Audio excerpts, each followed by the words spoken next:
one for Mum, one for Dad, and one for the country. And there has never been a more exciting time to be an Australian.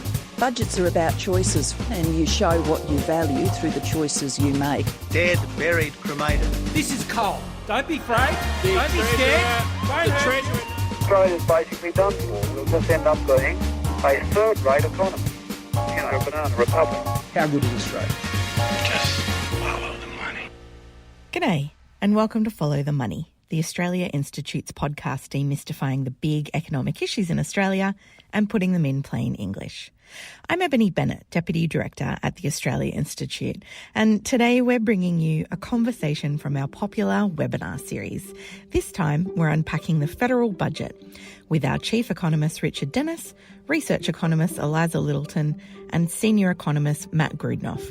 This was recorded live on Thursday, the 31st of March 2022, and things may have changed since recording. Mr. Speaker, a strong economy means a stronger budget, and this is what we deliver tonight. The Treasurer opened his chequebook, spending billions, hoping to woo voters ahead of polling day. Treasurer is spruiking it as a plan to ease the cost of living for everyday Australians, but there's also an election less than 2 months away. This is about cost of living pressures that are real and that Australians are facing, and they've worked hard, just like the government has, to ensure the budget is improved by some $100 billion. And petrol is about to get cheaper, but it's not all good news. Australia's debt is on its way to hit $1 trillion. Interest rate rises are coming, and it's a budget that can't see beyond May.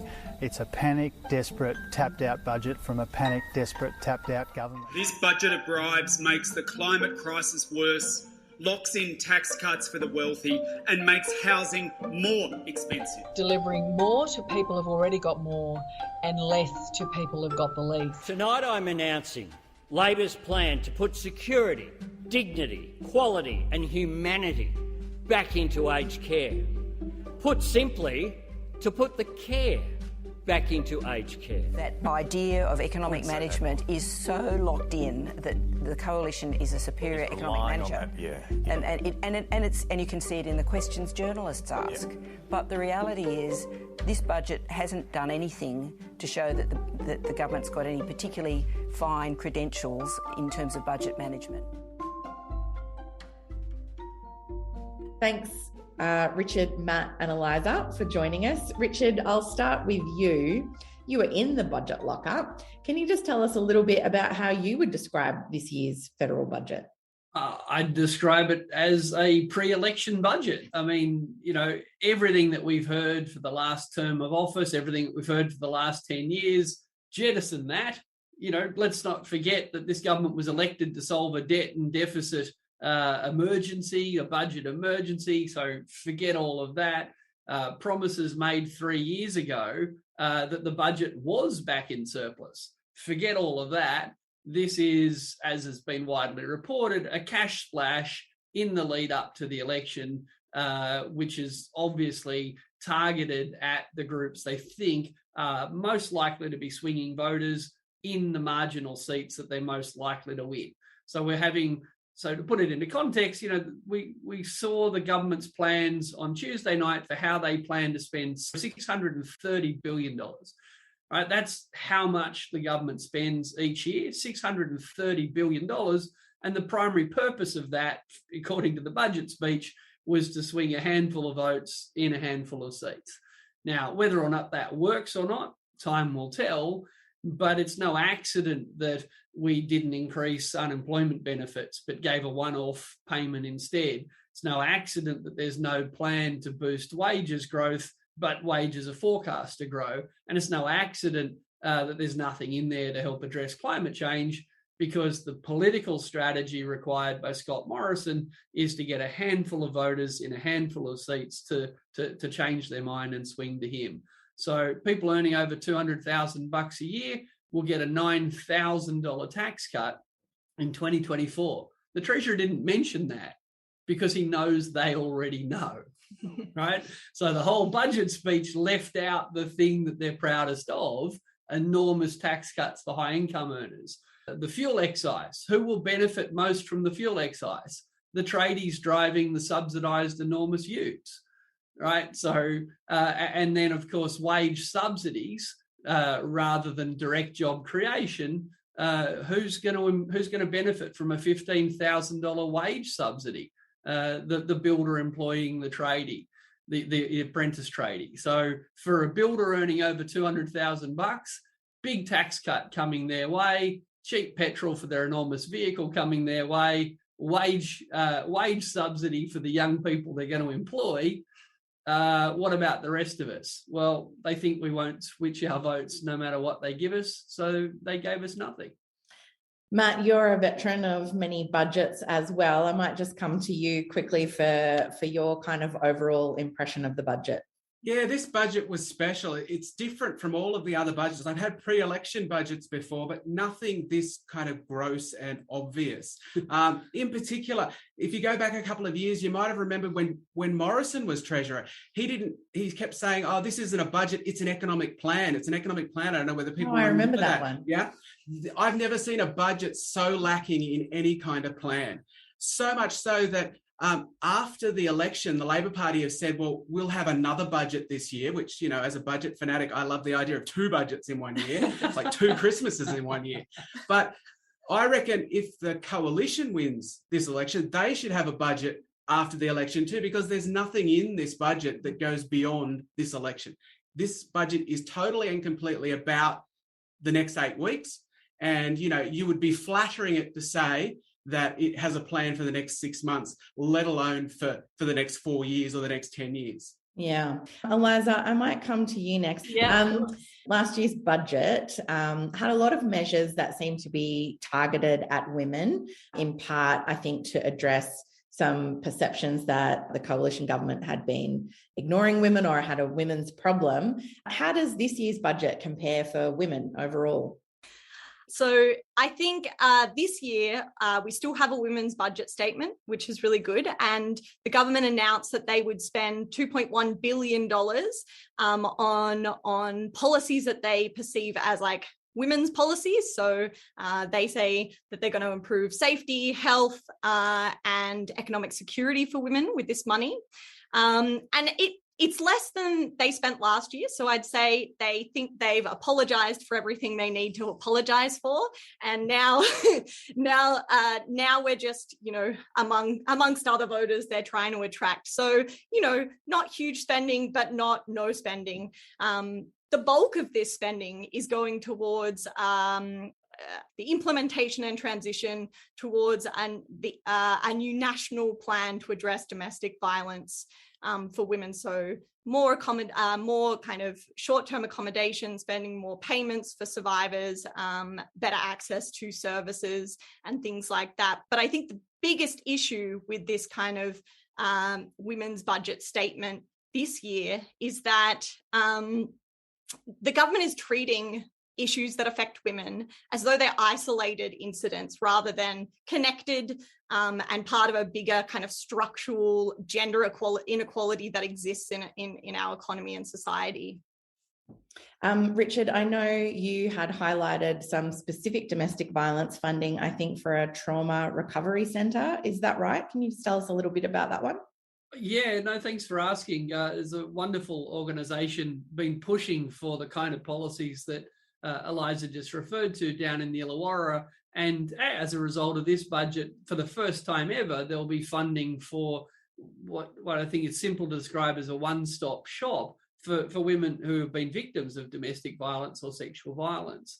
And, this is a wonderful thing, they're finally doing it. But let's be clear, right up until today, a woman who needed diverse treatments, everything from medical care to dental care to psychological care to the social work to try and organise for new crisis accommodation, historically and today for nearly every woman in this situation, they have to truck around to all those different places seeking all that different care, often concealing their movements from a violent partner, either with kids in tow or trying to organise childcare. So yeah, there are good initiatives in this budget, and I think the Illawarra Centre is a wonderful one.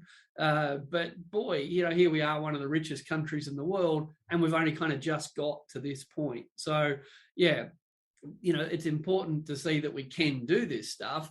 The question is, well, what are we going to do between now and the election to roll these sort of centres out far more broadly? And over the next 10 years, what are we going to do, not just to provide better support, but obviously to stop the violence happening in the first place? Yeah, Eliza, I just want to come back to you on a specific issue, which was the changes to paid parental leave this year. On Radio National this morning, I heard the Minister for Women's Economic Security talking about this measure as really empowering families with choice about who is going to stay home to care for newborn children.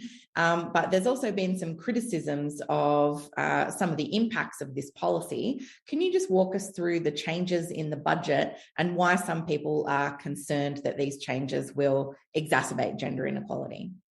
Yeah, absolutely. So the main kind of two changes that have been made to the paid parental leave scheme that we have is that they've expanded eligibility for the paid parental leave scheme, and also they've merged the existing 18 weeks that kind of the primary caregiver of a newborn gets, which is usually a mother. A mother takes that, and they've merged it with the 2 weeks that is kind of reserved for dads or for secondary caregivers. And the issue with this, and it's true that it's giving potentially more choice or the illusion of choice to families, but it does mean as a result, or in context to all of the other kind of structural pressures on households and financial pressures on households, particularly when they have a newborn, they're going to choose to potentially, in a lot of cases, they're going to choose to have the partner with the lower income, which is usually women, take all the leave, which is just entrenching further women in these kind of primary carer positions. And it means they're going to be trapped in low wage sectors, in insecure work, more in the economy. So, yeah, I think that this overall is a really bad move on the part of the government, and it's actually causing more issues for households and entrenching more gender roles within households. And certainly we've seen the Australia Institute's Nordic Policy Centre make some of those criticisms. You can find those critiques on the website and on Twitter, but essentially a lot of the Nordic nations have found, correct me if I'm wrong, Eliza, that when dads and secondary caregivers are given kind of use it or lose it provisions, they do tend to take that leave. And it's better for families in a whole range of ways. Is that right? Absolutely. So in countries where the paid parental leave is not transferable, so it's dedicated to both parents in a specific amount, we see that like the take up by dads is much, much higher than in cases where paid parental leave is flexible and can be transferred between parents. So the idea of choice there, sorry. Well, yeah, exactly. Just to chime in on sort of the fallacy of choice to some extent when we ignore these structural circumstances. Of course, choice is a nice word, and it's nice to have choice when all of the choices are attractive. But, if someone says, do you want a punch in the mouth or a kick in the guts, it's not really much of a choice. So just because you call it choice doesn't make it good. And to give you a clear example of this, in Australia, our retirement income system heavily relies now around superannuation, and the system is terribly skewed against women. But the word choice is used to conceal this. So if you choose to take a low-paid job in the caring professions, like, childcare or aged care, then you're choosing to put less into super each week. And if you choose to take time out of the labour market to care for a kid, then obviously you're choosing not to contribute any money to your super for those years. And if you choose to take time out of the labour market later in life, perhaps to care for a parent or your partner's parent, well, then again, you've chosen not to contribute much to super. So then when you retire, your choices mean that you have far less put away in super than a bloke who worked full time. And thanks to our tax system, the Commonwealth will have contributed far less to the superannuation of a woman who made all those choices than they do to a high-income bloke who worked full-time. So it's really easy to say women's choices cause their low superannuation balances, but I actually think it's obscene to frame it up as choice. So yeah, of course choice is good, sometimes. I can see we've got more than 600 people online with us today. Thanks so much for joining us for the Australia Institute's budget wrap. Matt, I want to come to you next on housing affordability, a perennial problem in Australia. There's nearly always some type of first home buyers grant in budgets, it seems to me, but housing also seems more unaffordable than ever. We did see, I think it was the Prime Minister just recommend that if people are having trouble struggling to make rental payments, could they just look into buying a house instead? I think we should extend that logic. If you're struggling to buy groceries, you should buy a supermarket. Having trouble affording petrol, buy an oil refinery. Like, they're really simple solutions. Why didn't I think of that? It was staring us in the face. I can't believe it. But Matt, what is in this budget that will help housing affordability, if there is anything? Well, I mean, what have they got in the budget that they claim will help housing affordability might be very different to what will actually help housing affordability. And what they've got in the budget is basically they have this scheme where people can borrow smaller deposits. First home buyers can have a smaller deposit in order to get a loan, in order to buy a house. Now, that might help some first home buyers into a house, but what it'll ultimately do is it will increase house prices. So it'll make housing actually less affordable.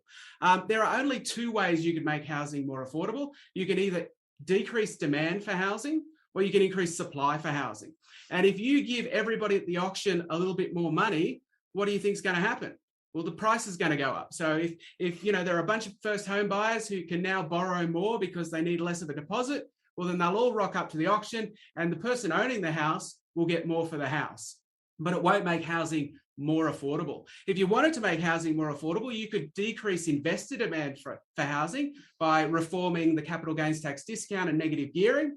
Or the government could pump lots of money into social housing and build a whole lot more houses that would increase supply, and that would make housing more affordable. But this government and all governments so far seem to be much more interested in handing out more money to particular groups, which has the exact opposite effect of making housing more affordable.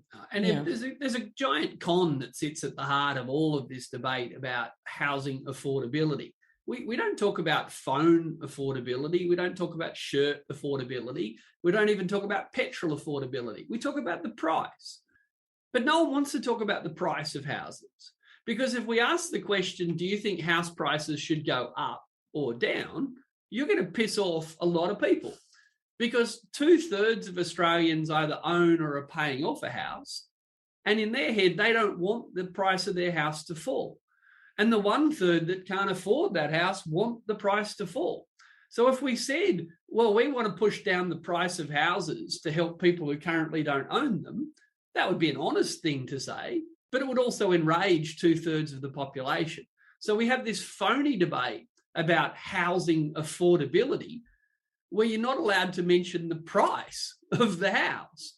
And of course, the way we reconcile that is we say, oh, well, maybe if your incomes rose really fast, then you'd be able to afford a bigger house. Except we've got record low wage growth and there's no policies in place to increase wage growth. So let's be clear, no one's actually planning on helping. It's just they don't want to come out and say, we don't want to push house prices down and we don't want to push your wages up. But I'd like to pretend I'm on your side, so let's all agree housing should be more affordable. Even better. If the government accidentally stumbled onto a policy that made housing more affordable, I guarantee that they would rush in policies to stop those houses from falling in price. Yeah. There is no government that wants housing to be more affordable. There's no government that wants to see housing prices, unfortunately at the moment, go down. That does bring me actually to wages growth. Now that you've mentioned it, Richard, this budget was billed as a budget that had to address cost of living pressures. We've kind of talked about the price of petrol going up, but the big debate has really been about the fact that prices are rising, but that wouldn't be a problem if wages were also rising ahead of inflation. But that's not really happening. So what's happening with wages, Richard? And is there anything in this budget to help fix low wages growth? Yeah, no, there's nothing in the budget to fix low wages growth except yet another forecast that they're about to pick up. We talk a lot about cost of living pressures, but we don't talk much about benefit of working measures. Like the easiest way to improve people's capacity to cope with the cost of living, i.e. buying stuff, would be to boost the income they had to buy the stuff. But we've spent 20 years in Australia trying to push wage growth down. And we've succeeded. Mission accomplished. Well Give done. ourselves a tick. Lowest wage growth on record. Low productivity growth, low wage growth, no industrial disputation. Everything we've sort of, conservatives have set out to achieve, they've got there.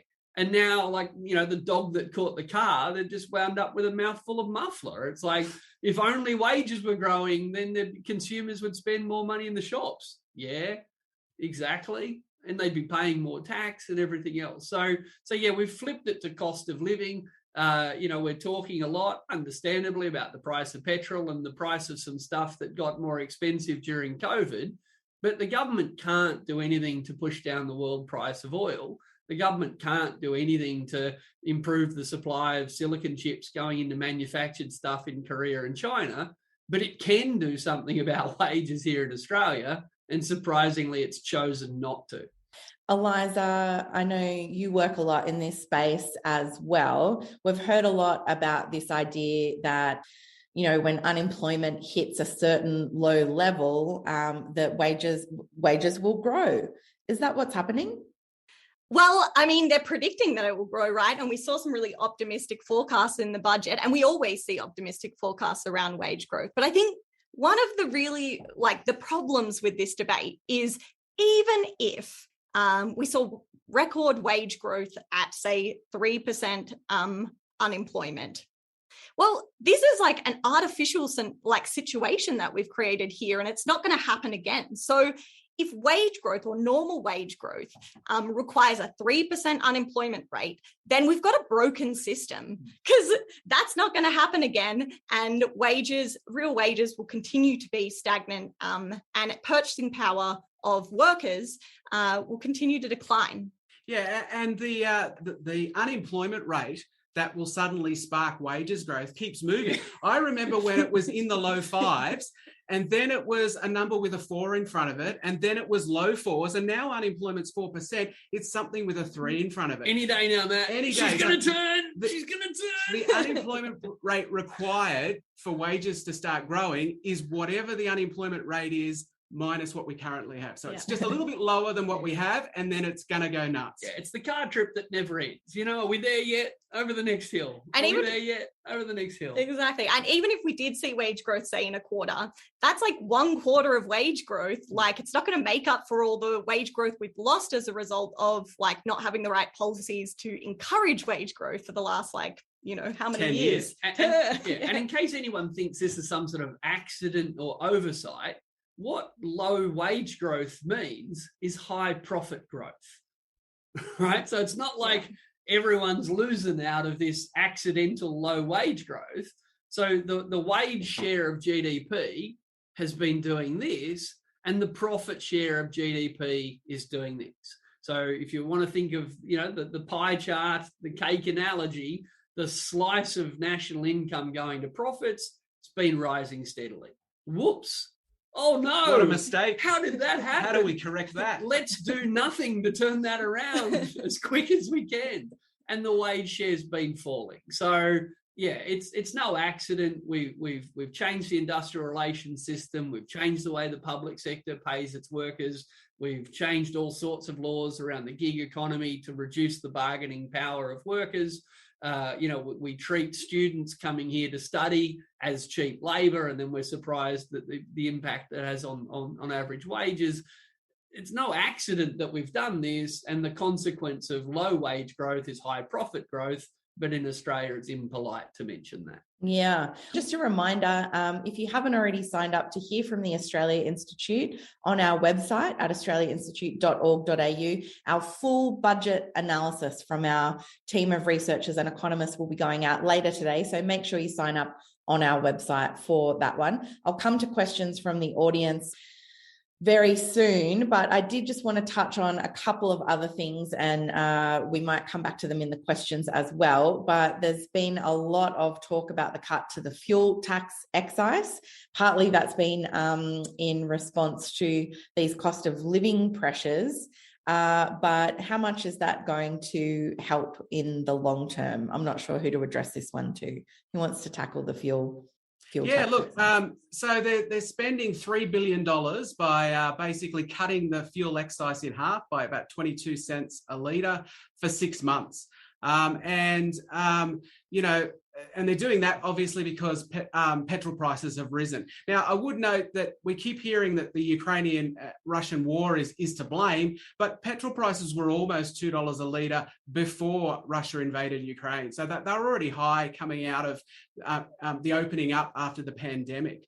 And is it good policy? Well, it's pretty crap policy, actually. It's very bad policy. Why? Because it does nothing to make us less reliant on foreign oil. In fact, Australia is more reliant on foreign oil today than when the government came to power 9 years ago.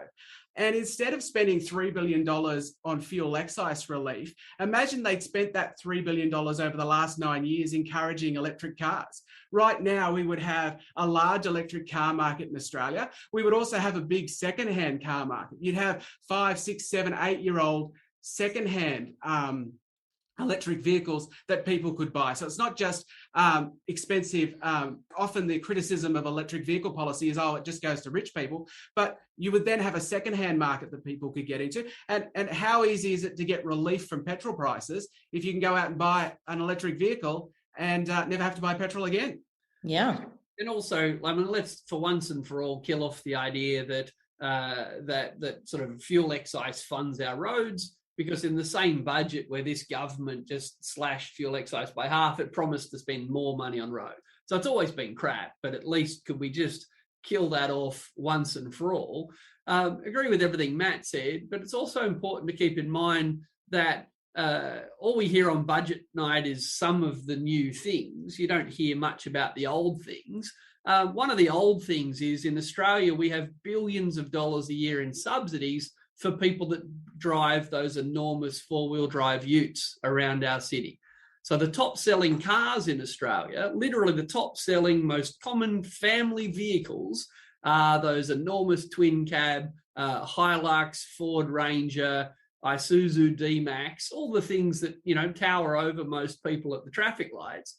In Australia, we spend billions of dollars a year subsidising businesses to buy them, and in the UK, the top-selling car, not the top-selling electric car, the top-selling car is the Tesla Model 3. So we've spent years making our car fleet bigger and less fuel efficient.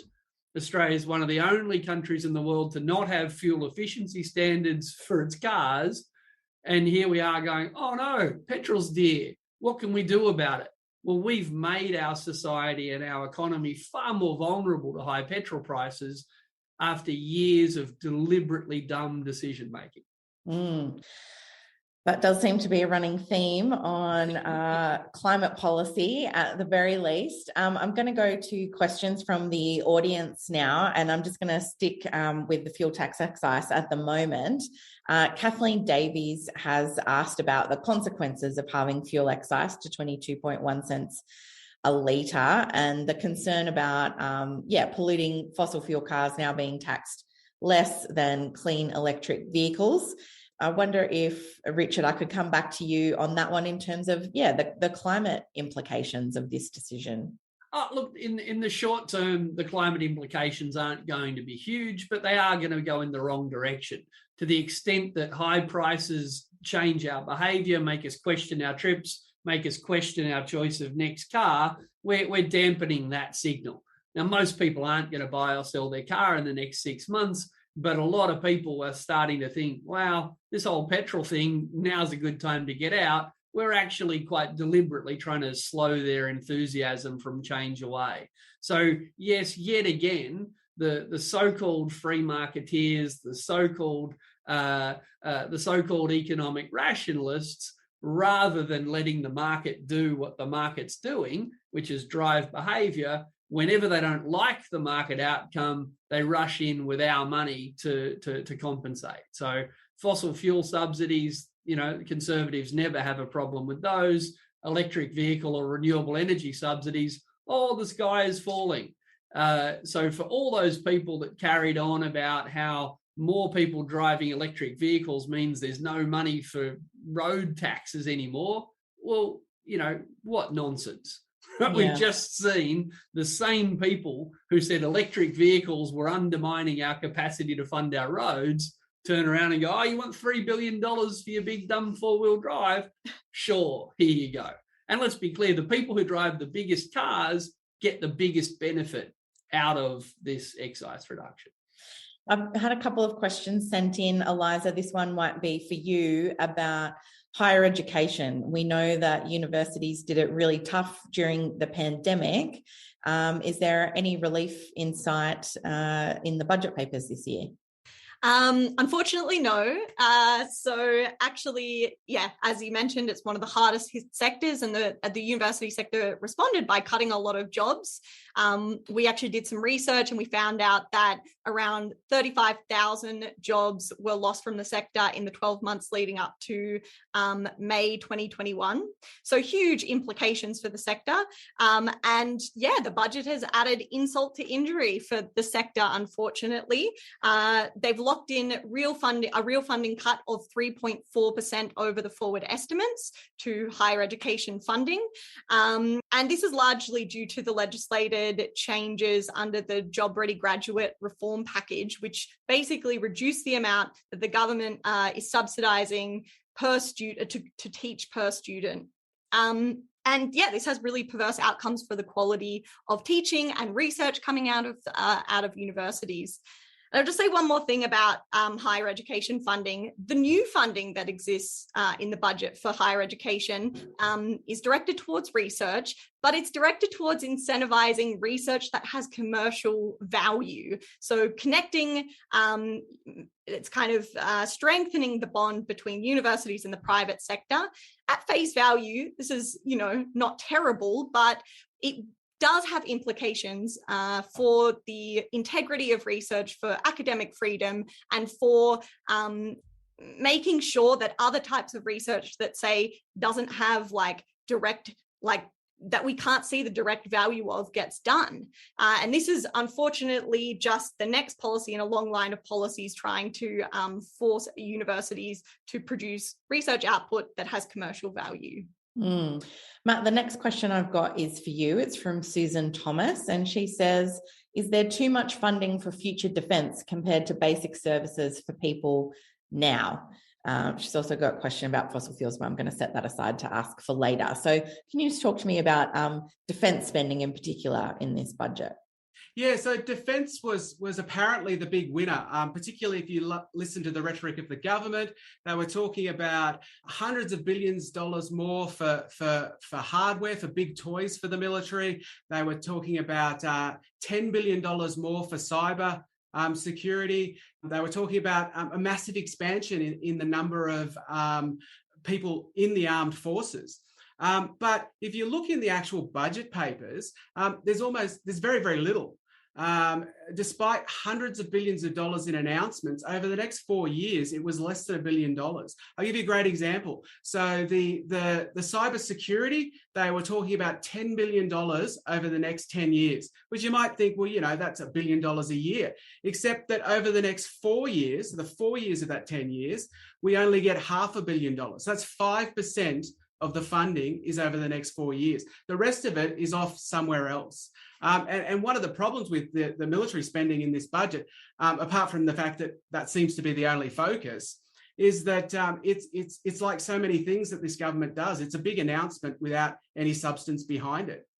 The next question that I've got is from Brendan Marnie, who talks about the framing of that taxes fund spending, fiscal framing as being damaging. Can you, Richard, talk to us about how this budget approaches spending and getting people thinking more in terms of spending to reward good behaviours and taxes to discourage bad behaviours? I know that's a topic you've talked about in your book, Big, the Role of the State in the Modern Economy, which I can see on the bookshelf behind you.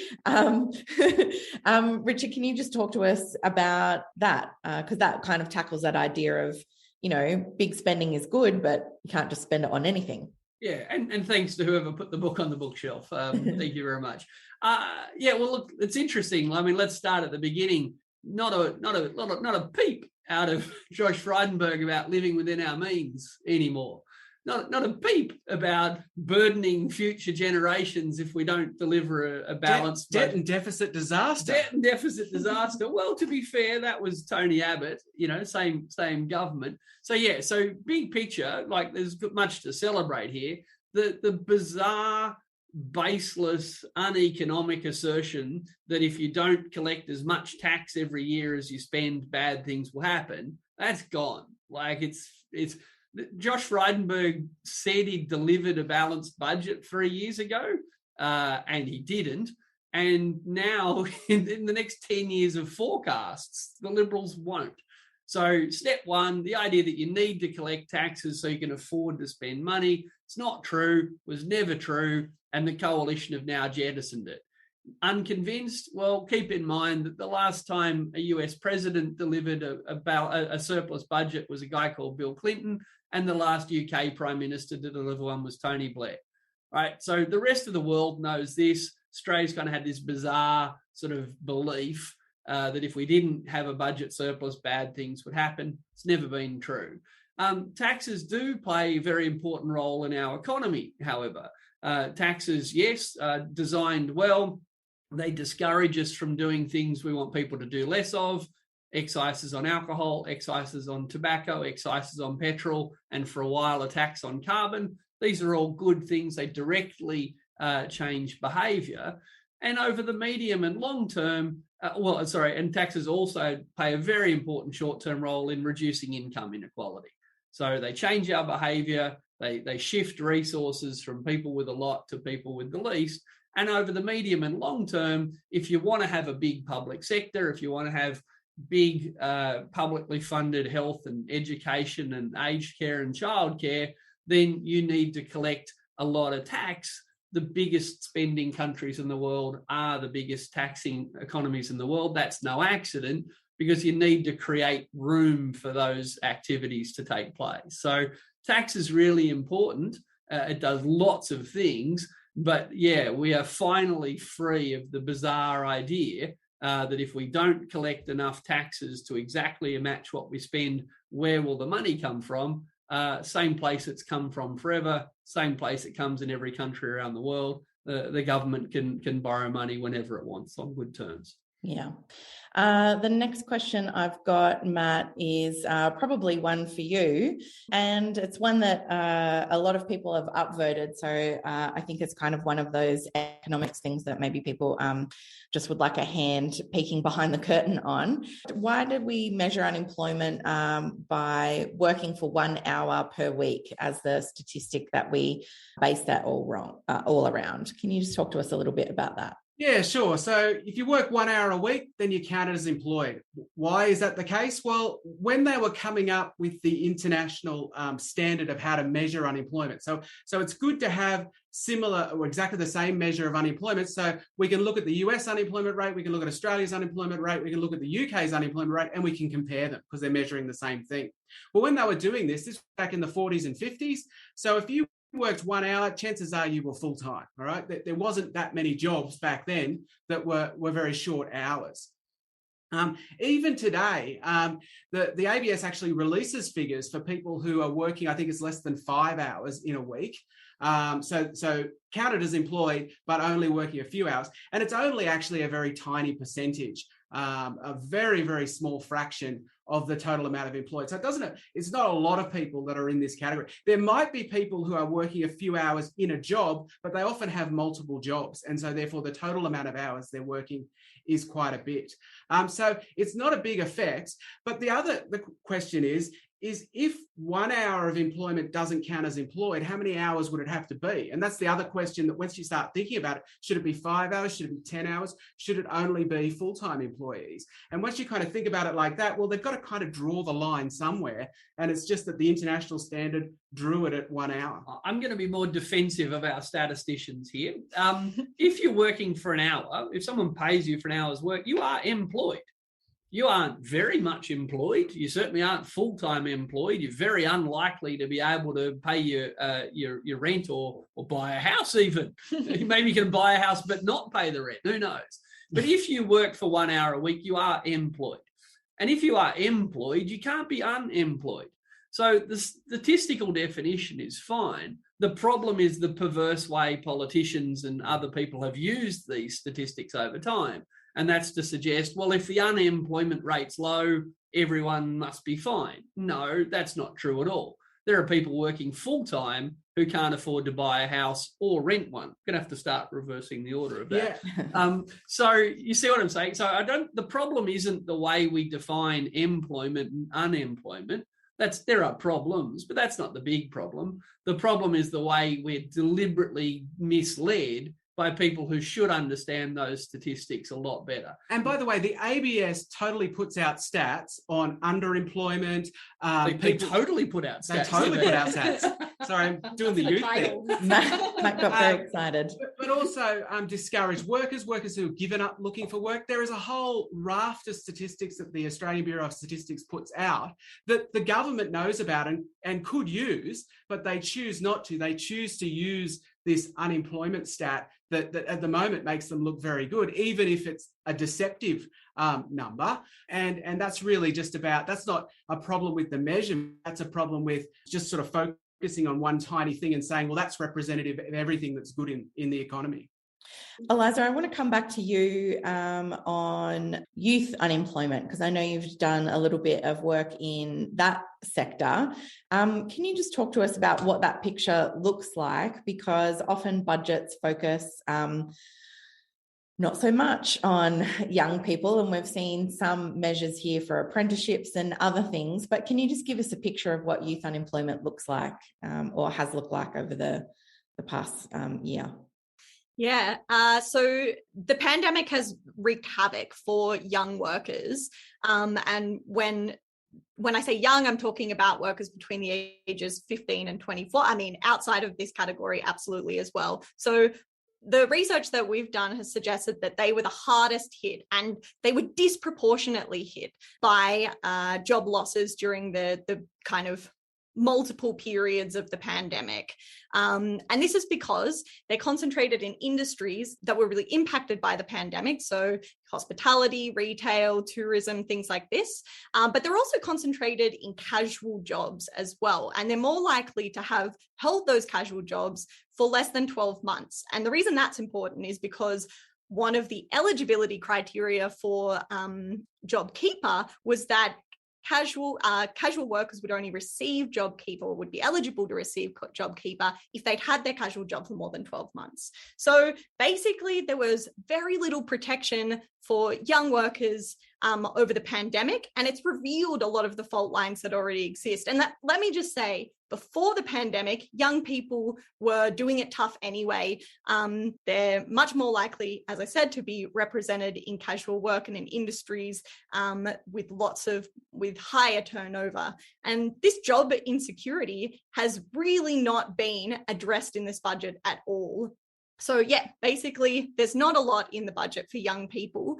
And I would say, if we're talking about the long term, like the fact that there's not more spending on transitioning our electricity grid towards renewable energy is one of the biggest problems or one of the biggest ways that the government has not addressed the welfare of young people today and into the future. Yeah, certainly. That's a big one we haven't touched on yet. I might come back to climate in just a second, and we'll get to that. But Richard, I wanted to ask you this question from Tyrone Delisle, who says, the media are talking up the issue of inflation. What is the risk of inflation from this budget?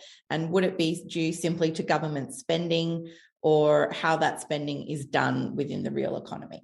Yeah, no, good question. So inflation refers to sustained increases in prices. And we measure prices through something called the CPI, the Consumer Price Index. There's a hint in the name. It's an index of the prices we pay for consumer goods. So there's two main causes of inflation.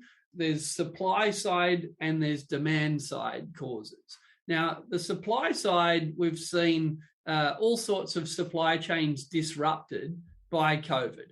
And when things are rare, think prawns at Christmas time. And that's a bad example. I'll use that for demand. When there is a cyclone or a flood and it wipes out a crop, there's not much of the crop left. So people bid up the price of what's left. Okay, so there's big shortages across all sorts of global supply chains at the moment for everything from silicon chips to the timber we use in roofs in houses. So because of a shortage of physical ability to supply stuff, the price gets bid up. And that's been happening, and that's been causing inflation around the world and here in Australia. We don't have high inflation, it's just higher than it's been. And then there's demand inflation. If come Christmas time, we all rush out and think, oh, it's Christmas and we're celebrating the birth of Jesus, and what better way to do that than by buying prawns? If we all rush out and try and buy prawns at the same time, the price goes up, right? So that's the demand side driving up price. So a shortage of supply can push up price, a surge in demand can push up price. Now, what's happened is we've got a bit of inflation at the moment that's being driven by the supply side, shortages of stuff, and then the government's come along and said, hey, can I give you all some money? Here, have some money. I hear you're feeling a bit grieved at the moment, so go and spend some money. There's a very real risk that we're going to see some demand side, some demand pull inflation, as it's called, on top of these supply side disruptions. So if the business press was doing its job seriously, they'd probably be shouting a lot louder at this government saying, is this really a good time to be shoveling cash onto high-income earners who can well and truly afford to pay for more petrol? Sure, you might want to give some support to low-income earners who are struggling, but do you really think now is a good time to shovel money onto high-income earners?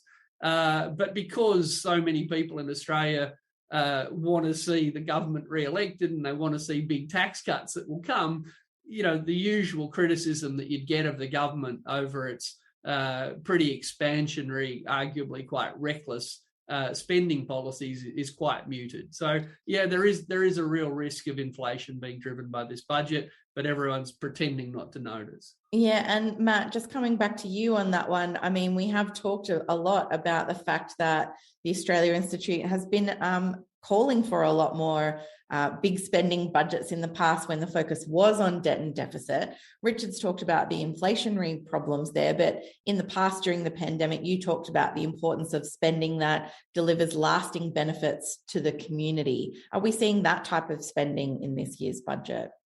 Yeah, that's a great question. And the answer is no. So if you think back to the GFC when we had a big spending, some big spending budgets and some programs to try and stimulate the economy, we got things like school halls. So if you've got a kid in primary school or high school, you've probably sat in an auditorium that was built from that money. Now, the GFC is long gone, but those halls still remain. Unfortunately, out of this pandemic and out of this budget, what we get is just cash being handed out, or it's given in ways that basically has no long-term benefit. You can't point to something at the end. Whereas we could have had things where we built permanent things. We made permanent changes that benefit us long into the future. Those school halls, those school libraries will benefit for decades to come. long after the stimulus is no longer needed, those benefits will be still there. Unfortunately, the way we've done the stimulus this time has been very transitory. I want to come now to, we've got a couple of questions in here about climate change. Richard Michael O'Halloran says, what is there in the budget that will help us achieve net zero emissions by 2050? Oh, net zero. It's a bit like the net zero budget measures. We just say it will happen and it will happen. Yeah, no, there's net zero for the climate in there. And again, that's no accident. And just can bring together the climate stuff and what Eliza was talking about before about youth. I wrote a piece for Junkie on exactly this, how, Scott Morrison's really betting that young people are less likely to vote, they're less likely to enrol to vote, they're less likely to kind of pay close attention to budgets. So he's kind of betting he can ignore them. Now I hope everyone watching wants to prove him wrong, but he's betting that of all the groups to kind of go after, young people ain't it because they're disengaged and literally aren't enrolled to vote in larger numbers. So, yeah, again, it's no accident that there's not much in there on climate change. There's tiny little stuff about building some microgrids to help renewables in regional Australia. That's fine. It had already been announced. It's ARENA funding. So yeah, it's the words got mentioned because they didn't want to give their opponents the easy shot of, you didn't even say climate change. They did say it, but they haven't done anything. And again, let's not focus too much on the budget speech and think about what's in the budget. Australian Institute research suggests there's $11 billion a year in fossil fuel subsidies. $11 billion a year in fossil fuel subsidies. Usually you subsidise things you want more of. We are still exploring for gas fields and oil fields and coal deposits, not building new mines or wells, exploring. Why? In what world do we ever think that that'll get sold?